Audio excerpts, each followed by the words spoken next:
जी प्रेरणा करते हैं। श्री भगवान ने कहा है,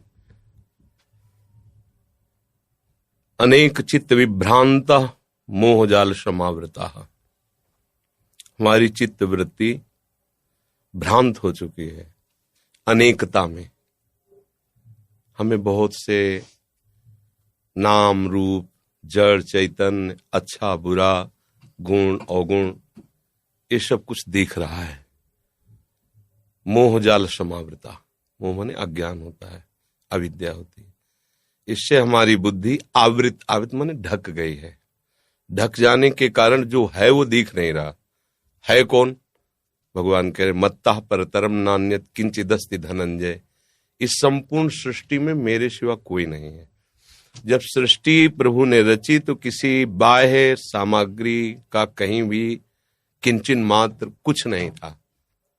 जो अभी दिखाई दे रहा है वो सब मेरे प्रभु ही बने हुए हैं, प्रभु ही बनाने वाले हैं, प्रभु ही बनने वाले हैं। अब ये सृष्टि को जब हम प्रभु के भाव से देखेंगे, मान लो हम अभी भगवत भाव से नहीं देख पा रहे, लेकिन है ना प्रभु की, प्रभु हैं ये हम तो अनुभव नहीं कर पा रहे, पर प्रभु की है। प्रभु की है तो मुझे सेवा मिली है। अब विद्यार्थी सेवा मिली है तो मन वचन कर्म से एक अच्छे विद्यार्थी का जीवन निर्वाह करो। कोई भी पद तुम्हारे लिए दुर्लभ नहीं रहेगा। यदि आप मन वचन कर्म से विद्या को भगवान का स्वरूप मानकर अपना कर्तव्य भगवान की प्रसन्नता का हेतु रख करके विद्या अध्ययन करोगे तो विद्या भगवान प्रदान करते हैं। ये जो हम अपनी विद्या पढ़ के बुद्धि से करते हैं एक सीमित होती है, और जो भगवान विद्या प्रदान करते हैं तो असीम विद्या होती है, वो त्रिगुणातीत विद्या होती है, उसे कोई परास्त नहीं कर सकता। इसलिए बच्चा, विद्या भगवान का स्वरूप है, अध्ययन करना हमारी सेवा है।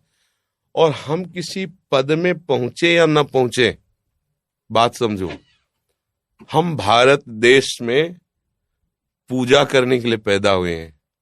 ये भारत देश हमारा पूजा स्थान है। प्रत्येक प्राणी हमारा पूज्य है। और हमें डॉक्टर बनावे, मास्टर बनावे, हमें पदाधिकारी बनावे तो हम पूजक होंगे, स्वामी नहीं होंगे। अगर हमारी ये भावना है तो हम एक किसान बनकर भी पूरे देश का हित कर सकते हैं। हमें एक डॉक्टर बनकर, एक मास्टर बनकर हम अपने भगवान की पूजा कर सकते। अगर पदाधिकारी का अभिमान पोषण करने के लिए पद और अपनी वासनाओं की पूर्ति के लिए, तो पद की आकांक्षा मत करना।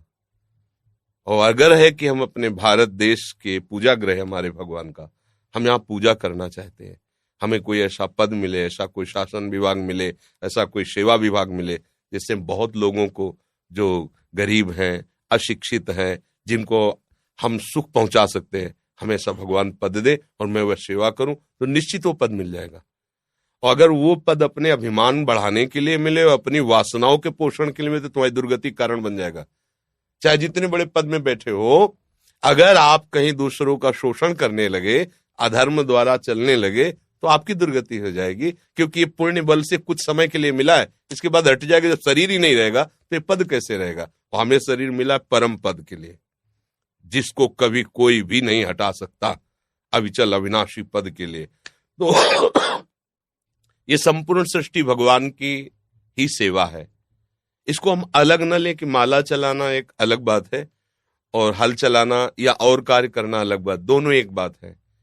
वो प्रभु का पार्षद माला चला के प्रभु को प्रसन्न कर रहा है, एक प्रभु का पार्षद बॉर्डर पे खड़ा होकर के गोली चला करके वो भगवान की सेवा कर रहा है। उसमें कोई अंतर नहीं। तो इसमें ये दो विभाग हो ही नहीं सकते कि एक संसार विभाग हो गया, एक भगवान का विभाग, तब तो बड़ा गलत हो जाएगा।